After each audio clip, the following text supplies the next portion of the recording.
In late January of 2026, a massive winter storm carved a path across much of the United States. Snow, sleet, and freezing rain paralyzed travel, grounded flights, and knocked out power to hundreds of thousands. Temperatures plunged well below freezing. Communities hunkered down, snowed in, and waiting.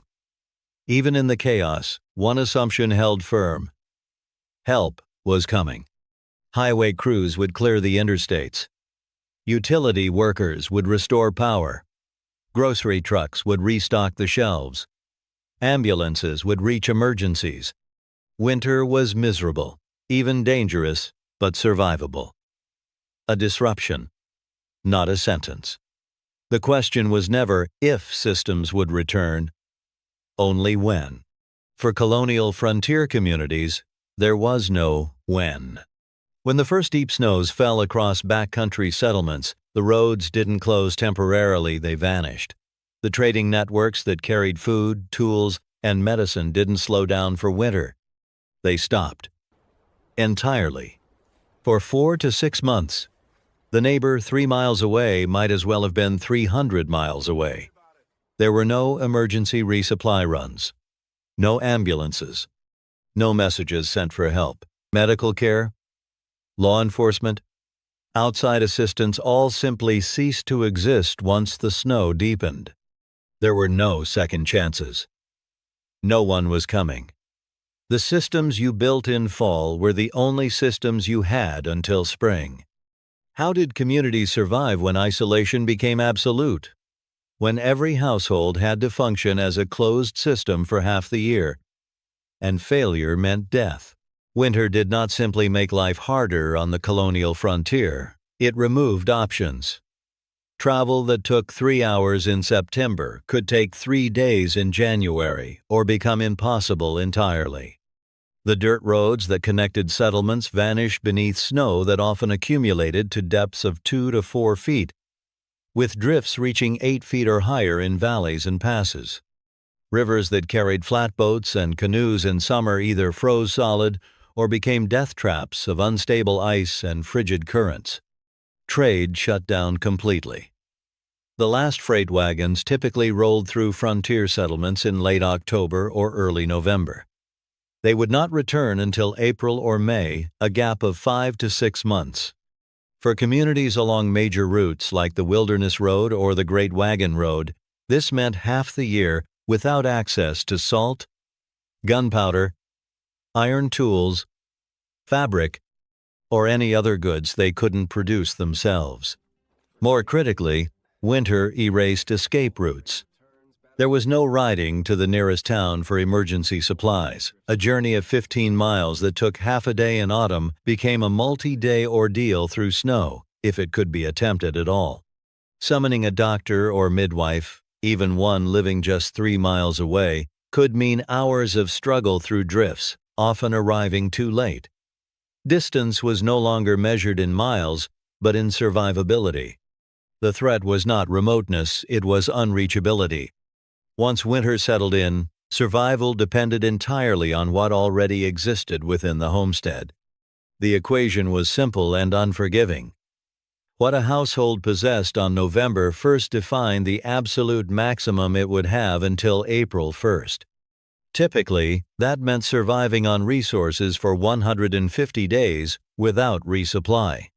There was no external rescue infrastructure, no emergency deliveries, no possibility of sending for help if stores ran short. When a Pennsylvania family's corn supply ran out in February 1784, their nearest neighbor had calculated his own stores for his own family. There was nothing extra to share.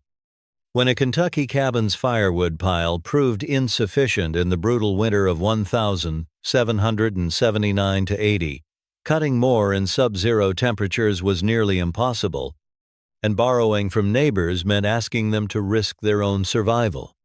This forced a psychological shift that modern life rarely demands. The assumption that more could always be obtained, the foundation of contemporary consumer life, disappeared entirely. Stores of food, firewood, clothing, and tools were not conveniences. They were limits. Running out of salt didn't mean going to the store. It meant months without preserved meat. Running out of tallow meant months without candles, working and living in darkness after 4:30 p.m. The boundary of what you had was the boundary of what was possible. Frontier winter survival was built on a brutal time imbalance. The labor that prevented death in February had to be completed in August, September, and October. A household needed roughly 20 to 30 cords of firewood for winter, representing 200 to 300 man-hours of cutting, splitting, and stacking, all compressed into an 8 to 10-week window before the freeze. Corn had to be harvested, shucked, and stored. Meat had to be hunted, butchered, and preserved. Cabins needed chinking repaired, roofs patched, and winter supplies inventoried. The work was invisible until it failed. A family that cut only 15 cords of wood thinking it sufficient would discover the shortage in late January or February, precisely when frozen timber dulled axes within minutes, and deep snow made accessing the woodlot nearly impossible. Hunters who delayed until November found game already scarce and conditions deteriorating. Households that postponed cabin repairs until just before winter often faced the first hard freeze with gaps still open in their walls. Historical records from Vermont settlements in the 1780s note that late winter deaths clustered disproportionately among families that had arrived in late summer or early fall, those who had the least time to prepare. The 1,816 year without a summer killed settlers not through cold alone, but through the failure of crops planted too late by families who had miscalculated their preparation window. Winter functioned as an audit. It did not introduce new problems. It simply revealed which autumn decisions had already determined survival or death. Firewood was not simply a heating fuel. It was the central dependency beneath nearly every winter survival system. In sub-zero conditions, an unheated cabin could drop to lethal temperatures in a matter of hours. But heat was only the first layer. Cooking depended on sustained fire grains, had to be boiled, dried meat reheated, and stews simmered for hours. Water had to be melted from snow and brought to a full boil before it could be safely consumed. Even basic hygiene relied on heated water, especially when illness spread easily in crowded, smoke-filled rooms. After sunset, fire provided the only reliable light. One hearth determined how many usable hours existed in a winter day. When firewood ran low, heat, food, water safety, light, and morale all degraded together. That is why firewood was not a resource among many. It was the structural pillar holding winter survival upright. Firewood preparation was squeezed into a narrow seasonal window. Late summer through early fall offered the last chance to cut, split, and stack wood before snow and frozen ground made hauling impossible. Freshly cut wood also needed time to dry. Green wood burned poorly and wasted heat. Households did not guess their needs, they estimated consumption. A small log cabin in deep winter could burn 1 cord of wood every 5 to 7 days during prolonged cold. A 4 to 5 month winter meant 20 to 24 cords at minimum, and careful families aimed higher 25 to 30 cords to account for severe cold or illness. The labor was immense. Cutting, splitting, hauling, and stacking a single cord could take 6-10 hours of work. Preparing 30 cords meant 200-300 hours of labor compressed into just a few autumn weeks. This is why surplus mattered more than efficiency. Being wrong by even 1 cord could not be corrected later. Meeting those numbers required every able body. Firewood systems were deliberately intergenerational. Children as young as 5 gathered kindling, pine cones, bark, finger-thick branches, learning what ignited quickly and what did not. By their early teens, children stacked full logs and assisted with splitting, gradually taking on heavier tasks. This was not busy work. It was survival training. Children learned to judge dryness by weight and sound, to recognize rot, and to understand why wood cut in September mattered more than wood cut in November. In households without adult men, women performed all phases of the work. Neighbors sometimes helped widows or the elderly, but even cooperation had limits. Every household calculated firewood first for itself. Winter did not allow generosity that endangered one's own survival margin. Once winter fully set in, recovering from a firewood shortage was nearly impossible. Frozen wood dulled axes and saws quickly, doubling effort. Snow depths of even 1 to 2 feet made hauling heavy logs exhausting and dangerous. At temperatures below zero, outdoor work time shrank to minutes before frostbite risk rose. Shortages triggered a chain reaction. Fires were allowed to die overnight. Indoor temperatures dropped. Cooking was reduced to the bare minimum. Water boiling became sporadic. Illness spread more easily in cold, damp rooms. Children and the elderly weakened first. Neighbors could not always help. Their wood piles had been calculated for a fixed number of days. Winter isolation turned miscalculation into catastrophe, not suddenly, but through steady, irreversible decline. On the frontier, a cabin was not just shelter, it was a fuel management device. Poor insulation translated directly into higher firewood consumption.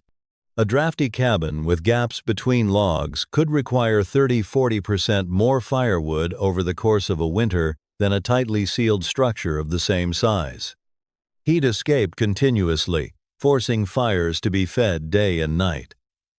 Nights were especially dangerous. If warmth could not be retained for 6 to 8 hours of sleep, exhaustion and exposure accumulated quickly. Cabin quality shaped survival odds. A well-built structure reduced daily fuel demands and allowed fires to burn lower overnight. A poorly built one demanded constant attention and burned through reserves at an unsustainable rate. Time spent improving shelter before winter often saved dozens of cords of wood later. Shelter was not comfort, it was arithmetic. Effective cabins relied on mass and tightness. Logs typically ranged from 8 to 12 inches in diameter, providing thermal mass that slowed heat loss. Straighter logs reduced gaps, minimizing drafts. Logs were usually debarked to prevent rot and insect damage, extending structural life. Chinking sealed the system. Mud mixed with straw or grass was most common. Clay performed better where available. Moss, tightly packed between logs, a technique learned from indigenous builders, provided excellent insulation. These seals required annual maintenance, as weather, animals, and shrinkage opened gaps. Openings were minimized. Windows were small or absent. Glass was rare. Oiled paper or leather was common. Doorways were kept low to reduce heat loss. Roofs were layered planks topped with bark, sod, or earth, adding insulation and wind resistance. Every design choice reduced fuel loss incrementally. Interior layouts compensated for limited heating technology. Central fireplaces, though harder to build, radiated heat more evenly than corner hearths. Chimney design was a constant compromise. Too much draw pulled warm air out. Too little filled the cabin with smoke. Families adapted behaviorally. Entire households slept in a single room near the fire. Curtains or hanging blankets formed small sleeping enclosures, trapping heat. Door openings were minimized. Blankets were hung as interior partitions. Fires were banked overnight using ash to slow combustion, extending warmth for several hours. These practices did not eliminate cold. They reduced exposure long enough for bodies to recover. Survival depended less on peak warmth than on preventing prolonged heat loss during rest. Winter did not merely slow travel on the frontier, it erased it.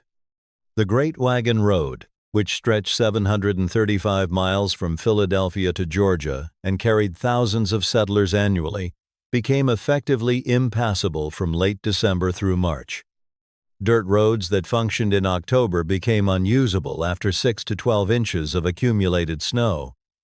And deeper drifts, particularly through mountain gaps like Cumberland Gap, could reach 15 feet or more, creating barriers that wouldn't clear until spring thaw.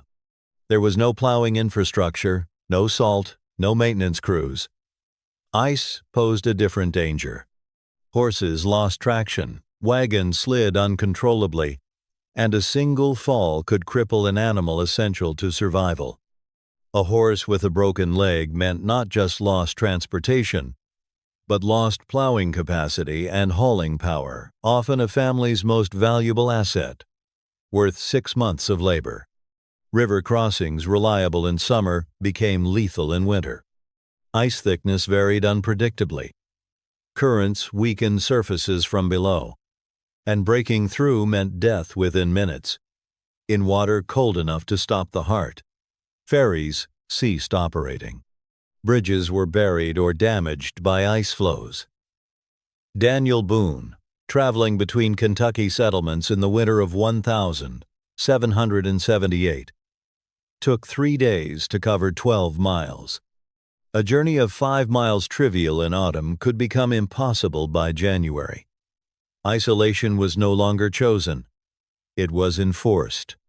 Some movement remained possible, but only with adaptation and extreme restraint.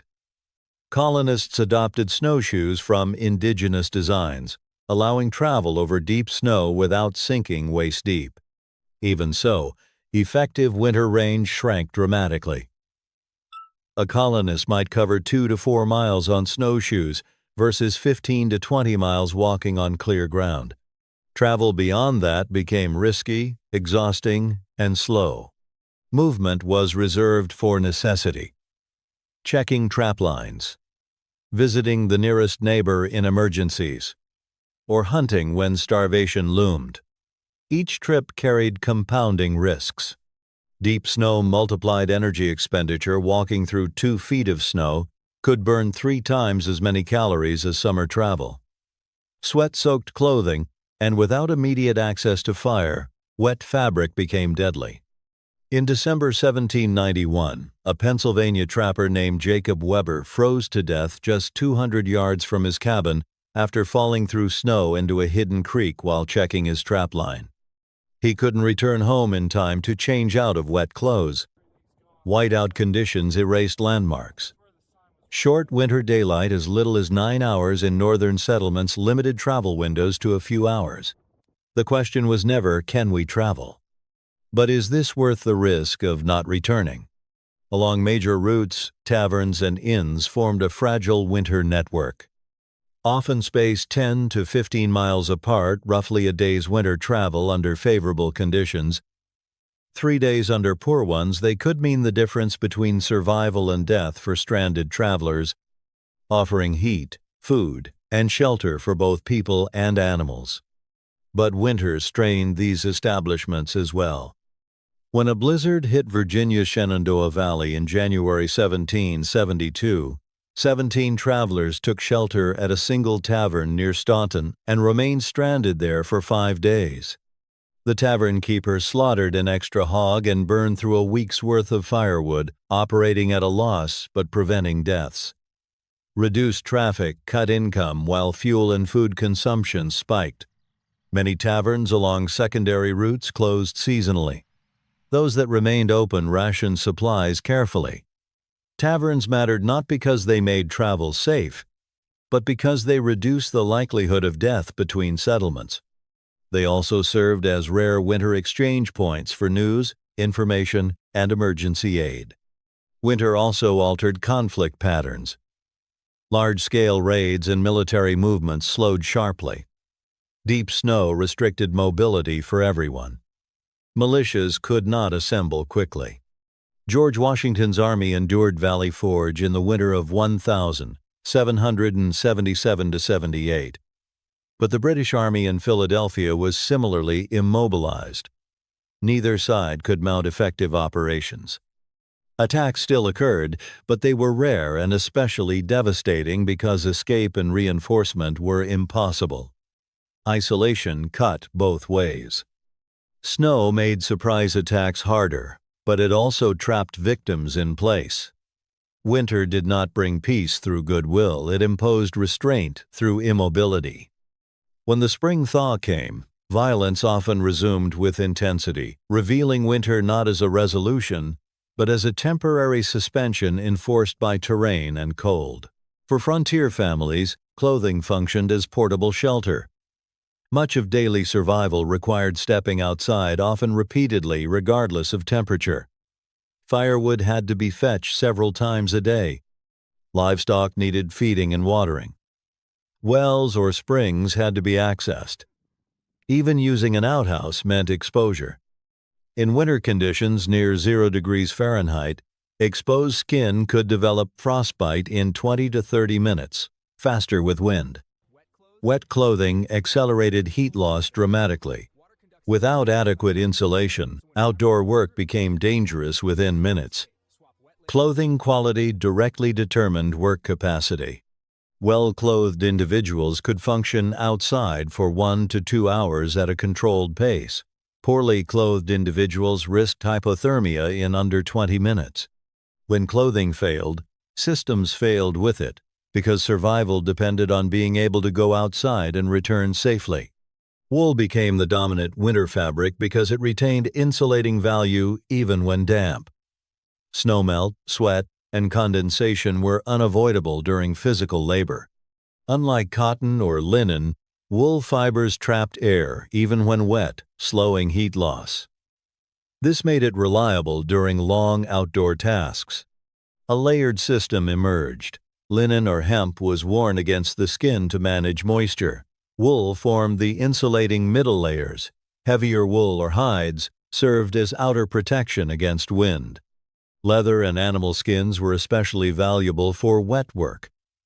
Not every household could afford pure wool. Poorer families relied on mixed fabrics or thinner garments, which increased risk. Clothing quality often tracked survival odds not because of luxury, but because insulation margins were narrower for the poor. Warm clothing alone was not enough. Managing layers correctly was critical. Sweat was dangerous. During strenuous tasks like wood splitting, overheating caused perspiration that soaked inner layers. Once activity stopped, that moisture pulled heat from the body rapidly. Experienced frontiersmen worked deliberately. Outer layers were removed during heavy labor and replaced immediately during rest. Work was paced to prevent sweating rather than maximize speed. Children were taught early to recognize warning signs, numb fingers, loss of sensation, uncontrollable shivering, and to never ignore wet feet. Many winter deaths occurred not during exertion, but afterward. The danger came when bodies cooled too quickly. Clothing discipline was the difference between productive labor and a slow, invisible slide into hypothermia. What emerges from all of this is a consistent pattern. Survival on the colonial frontier did not depend on strength, endurance, or constant effort.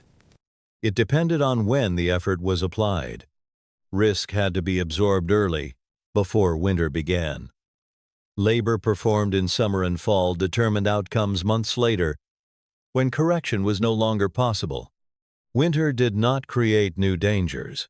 It revealed existing ones.